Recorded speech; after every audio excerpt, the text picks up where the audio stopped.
ഇന്ന് ഫെബ്രുവരി 19 പൂജനീയ ഗുരുജി ഗോൾവാൾക്കറുടെ ജന്മദിനം.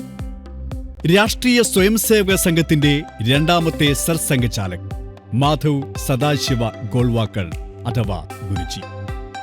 രാഷ്ട്ര പരംവൈഭവം എന്ന ലക്ഷ്യം മുന്നോട്ടുവച്ച ഭാരതത്തിലെ ദേശീയ ചിന്തകരിൽ പ്രമുഖൻ. മഹാരാഷ്ട്രയിലെ നാഗ്പൂരിനടുത്തുള്ള രാംടെക്കിൽ സദാശിവറാവുവിന്റെയും ലക്ഷ്മിഭായ് ഗോൾവാൾക്കറിന്റെയും മകനായി 1906 ഫെബ്രുവരി 19 മാധവ് സദാശിവ ഗോൾവാൾക്കർ ജനിച്ചു.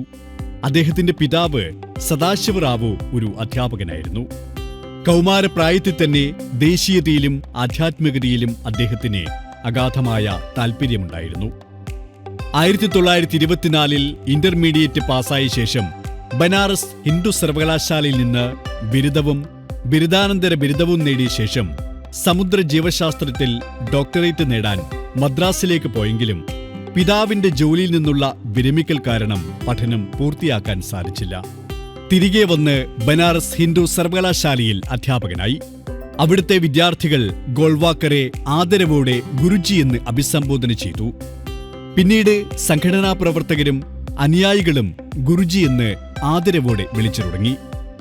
അസാമാന്യമായ ഓർമ്മശക്തിയും അതിശയകരമായ ബുദ്ധിപ്രതിഭയും സഹിഷ്ണുതയും അച്ചടക്കവും വിദ്യാർത്ഥികളുടെ അതിരുകളില്ലാത്ത സ്നേഹവുമുള്ള ഒരു അതുല്യ പ്രതിഭയായിരുന്നു ഗുരുജി. 1939 ഗുരുജിയെ RSSന്റെ സർകാര്യവാഹായി ഡോക്ടർ ഹെഡ്ഗേവാൾ പ്രഖ്യാപിച്ചു. 1940 ജൂലൈ 3 ഗുരുജി RSSന്റെ രണ്ടാമത്തെ സർസംഘചാലകായി ചുമതലയേറ്റു. 1940 മുതൽ ദീർഘകാലം സംഘടനയെ നയിച്ചു.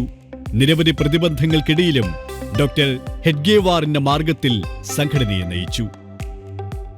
തങ്ങളുടെ ചൊൽപ്പടിക്ക് നിൽക്കാത്ത സംഘടനയെ വേരോടെ പിഴുതെറിയാൻ ഇന്ത്യൻ നാഷണൽ കോൺഗ്രസ് എന്ന സംഘടനയിലെ ഉപജാപക വൃന്ദം കണ്ടെത്തിയ അനേകം ഗൂഢാലോചനകളിലൊന്നായ ഗാന്ധിവധത്തിന്റെ പേരിൽ പ്രവർത്തന നിരോധനവും നേരിട്ടു.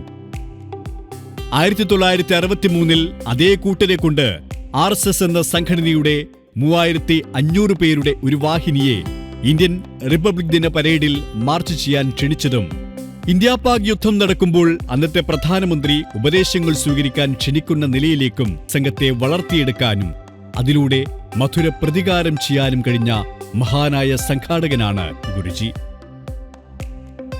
സംഘടനയുടെ ഭാവി മാത്രമായിരുന്നില്ല, അതോടൊപ്പം രാജ്യം നേരിടുന്ന ആപത്തുകളും അതിനെ പ്രതിരോധിക്കാനുതകുന്ന സംഘടനാ സംവിധാനങ്ങളും ഒരുക്കാൻ വളരെ മുന്നേ തന്നെ ഗുരുജിക്ക് സാധിച്ചു. 1973 ജൂൺ 5 ഗുരുജി ഗോൾവാൾക്കർ ഈ ലോകത്തോട് വിട പറഞ്ഞു.